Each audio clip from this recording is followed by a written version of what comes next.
A very good evening and a warm welcome to our chief guest. It is my pleasure to welcome each and every one of you to the Business World International Award Ceremony organized by the Business World International Organization.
Very special occasion, ladies and gentlemen, to deliver the keynote address. I have the pleasure of inviting the founder of Accept Research, and he's also advisory board member of Business World International Organization, United States of America. He's also been pioneering the sports tourism, initiating cross and intercultural sports exchange programs with Germany. In fact, he is also a senior lecturer from the Hilden Business College, Germany. He's also the head of Accept Research, as I said, and the chairman of Aquarius Resorts Private Limited. And he's obtained his degree from the University of Hohenlohe, Germany, and the University of Bochum, Germany. He's also been a lecturer in political science, social science, business college students' final year lecturer as well. It's my pleasure in inviting Professor Dr. Dietmar Doering to deliver the keynote address. Everybody, put your hands together for a round of applause. Yeah, good evening, ladies and gentlemen. And I want to start to say my words of compliments to the organization, the BWIO here in this wonderful hotel. And welcome also to the distinguished special guests here and chief guests and all of you. It's nice to see such a big audience here. And I hope that I can deliver you an interesting topic. And I will try to explain this in a normal language, so not that scientific oriented. It will be a little bit easy to understand for you. So the topic what we have is actually reflected in the news in Sri Lanka over many years. And as you can see behind here on the screen, we are talking, or I will talk about the IMF. The short form IMF, behind that is the International Monetary Fund. Sri Lanka has been subjected to negotiations over many years with the IMF. The IMF to come into the scene to help Sri Lanka funding outstandings, loans which had been accumulated in not only in recent years, I can say in recent decades. So I will come to that. The background from the IMF is interesting to highlight that a little bit. You can see here there's a clay pot with a lot of money inside.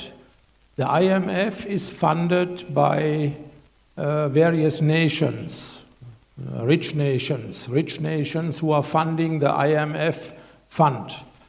And the biggest one is related also to our business world organization, to America, to USA. USA is the biggest funder of the IMF, as you can see here. And among them are also others like Italy, Japan, China, France, and Germany.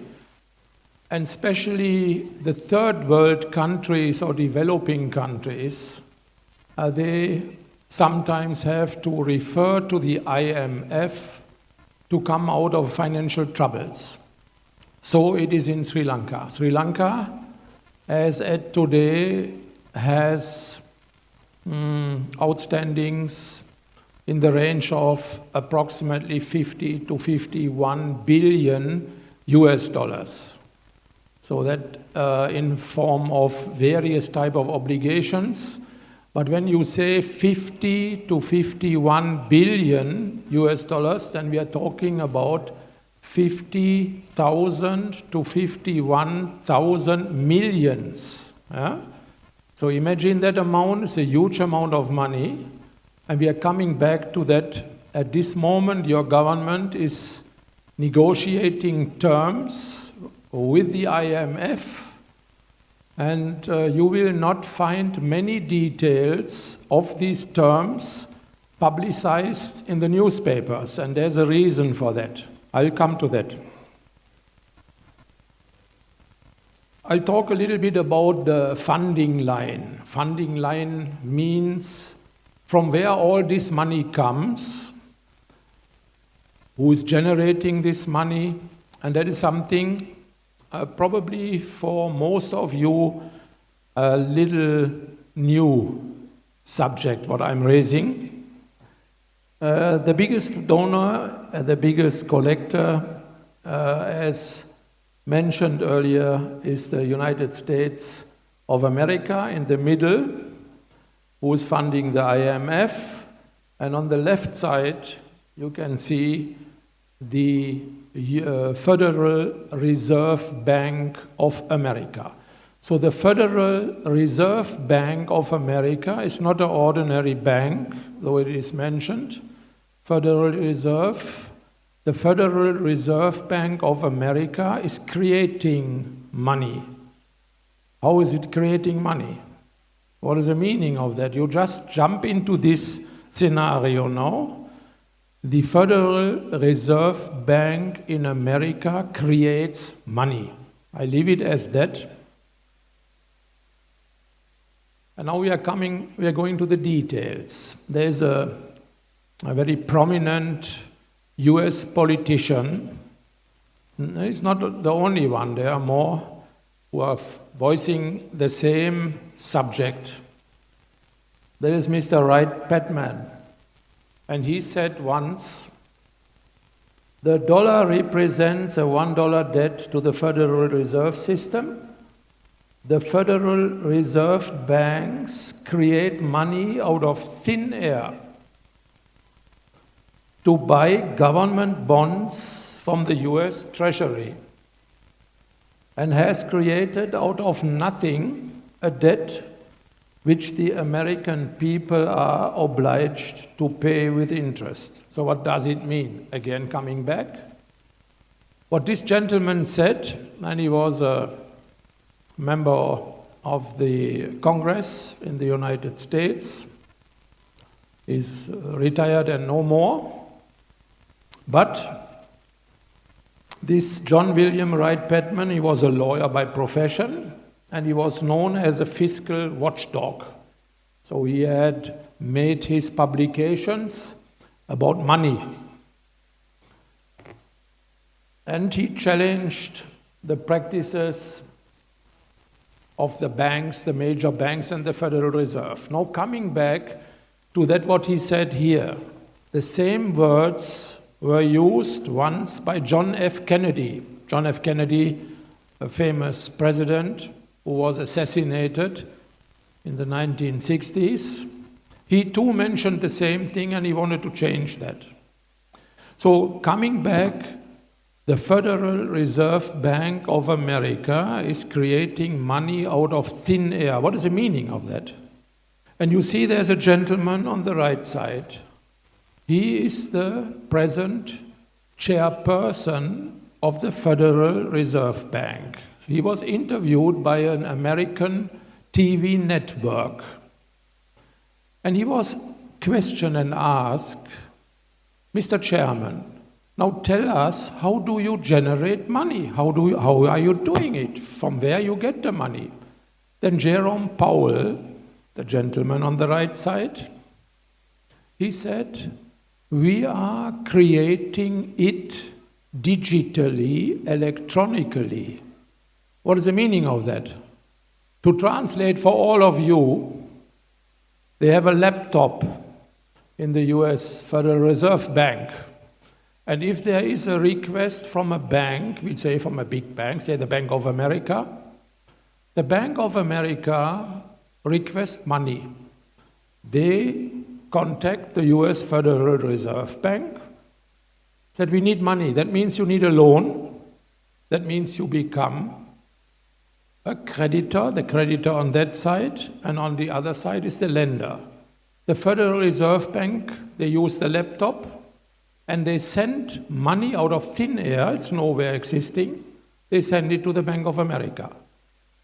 So basically, the US Fed is creating debts, in the deeper sense. They create an amount of money in their laptop, and they put send button and send it to the Bank of America. So that is a system, what Henry Ford, the famous industrialist who created cars in America, he said one day, if the normal people get to know how money is created, if they get to know today, tomorrow we will have a revolution in the streets. So I would say basically in this audience here to whom I'm talking now, there may be also some professors. Actually, I'm also affiliated to the University of Colombo Department of Economics, and I spoke to one of my professors. They simply don't know. I guess that 90% of you who are seated here, you didn't know that. Am I wrong? I guess not. So, but that is the way how money is created in America. I do not refer anything to Sri Lanka. So, the question is now, if money is created out of thin air, and made to be a debt, like Sri Lanka, $51 billion debt.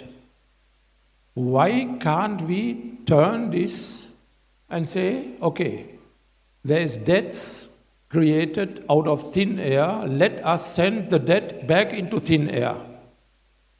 Why not? Is that legitimate or not?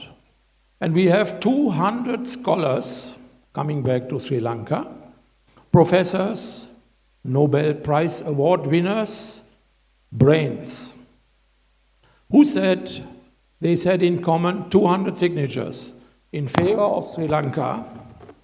They said, cancel all the debts what Sri Lanka has to the foreign creditors, to the private creditors, cancel it. And there is a legitimacy in that. If money is created out of thin air, why debts cannot be abolished? These highly intellectual people, they have asked, make Sri Lanka's debts null and void. To a little bit, again, coming back to the bailout situation for Sri Lanka.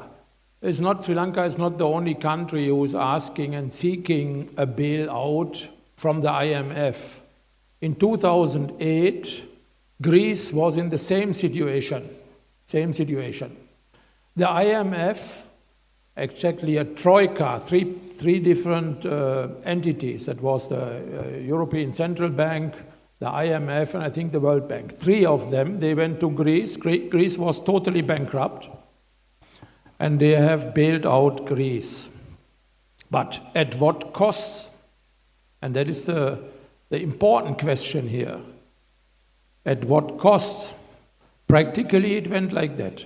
On Monday morning, the IMF has sent, I think at that time, more than 100 billion euros to the Greek Central Bank. Monday morning, they sent the money there.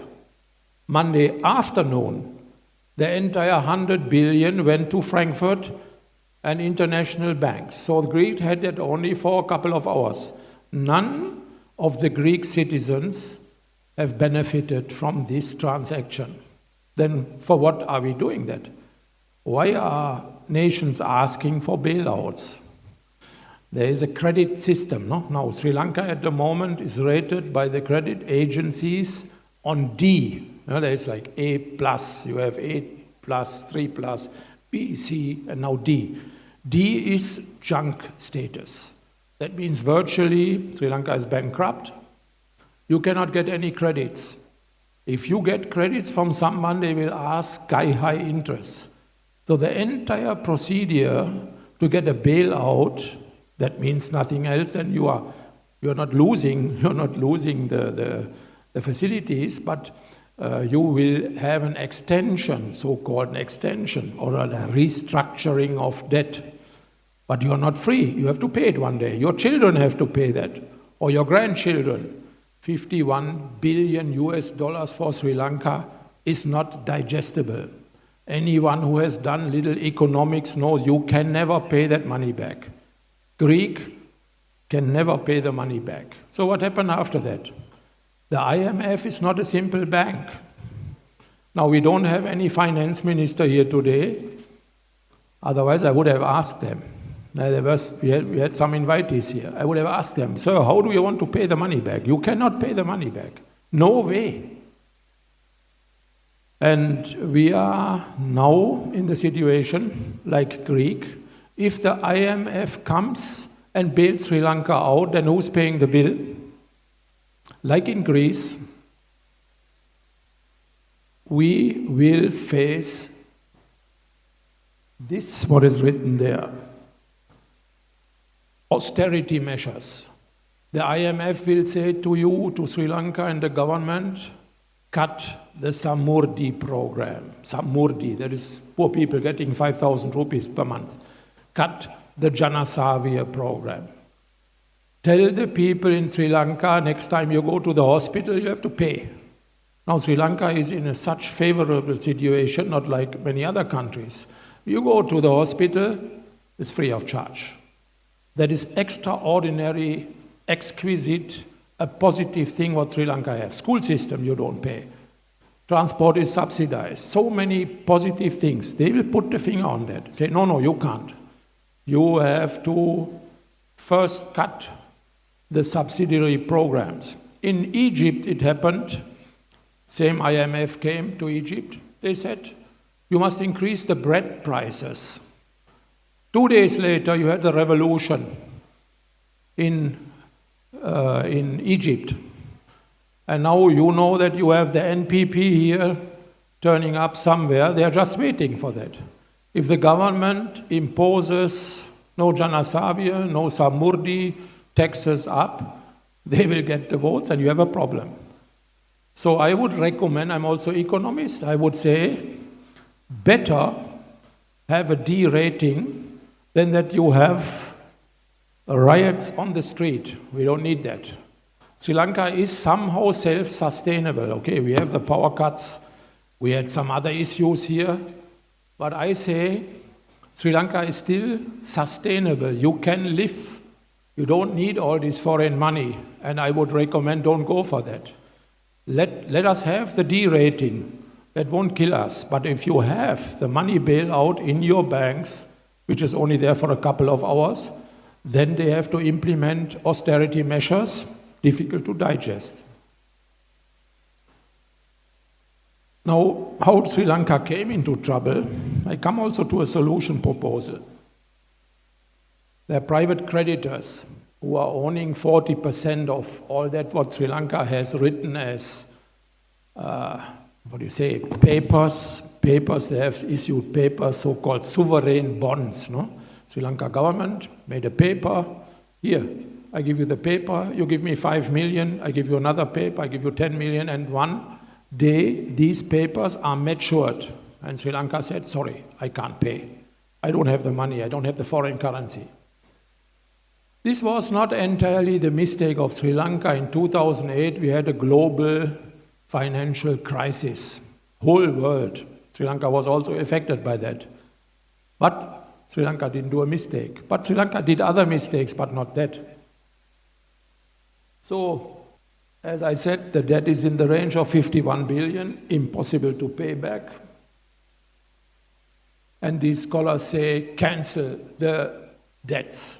I think that is a just and a fair argument based on the fact that money is created out of thin air. Forget about the debts. You can ask for that.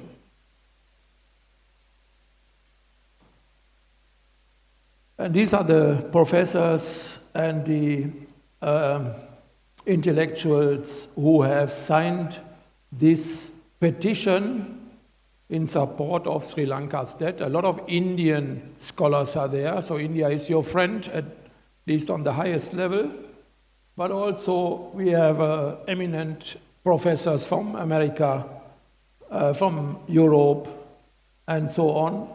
So there's a lot of support for this idea to cancel the debts. Now, the way out of that. If Sri Lanka cannot pay the debts, and I think we will not be able to do that, but there's a way out. We have the main sponsor here. The main sponsor, Thailand Steel Company, and I spoke to the managing director. We had a coffee in the lobby.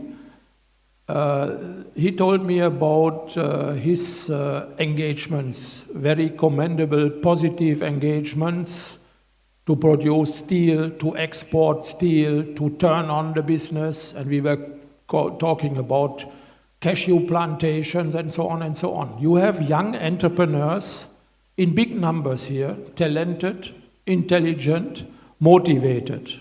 But all of these face the same problem. They have a little issues with the bureaucracy, red tape, that goes up to the highest level. So that is one issue where I say decent people should influence the system here, allow these young entrepreneurs to do their business, and in private partnership, they can change a lot of things. Export is one important factor which should be supported.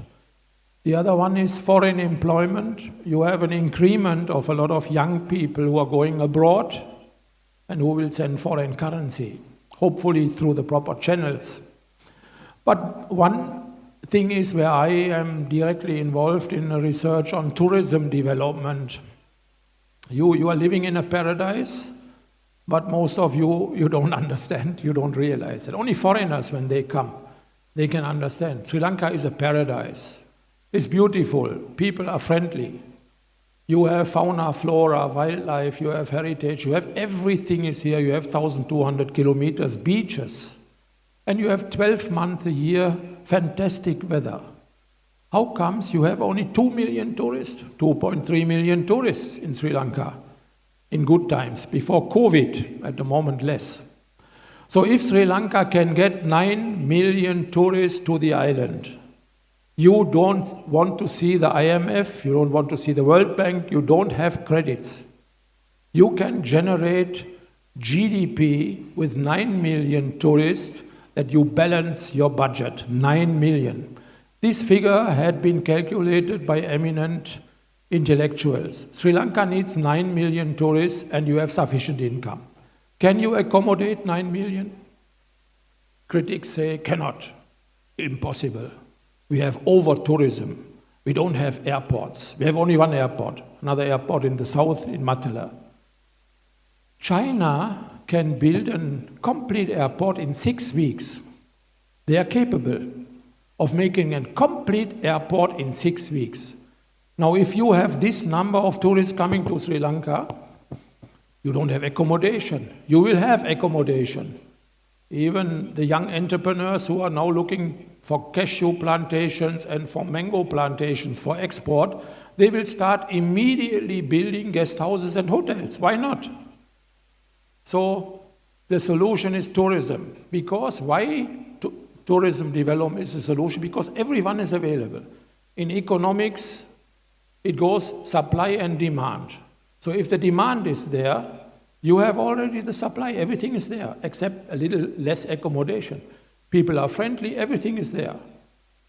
I would emphasize, and that is my final sentence here, for good Sri Lanka, I'm happy to be here. I'm here for nearly 40 years now, and I see the positive things more than the negative things. Negative is the IMF. Yeah, and that's the end of my presentation. Thank you for listening to me. And my slogan is, make Lanka great again. I have a channel in YouTube. Thank you.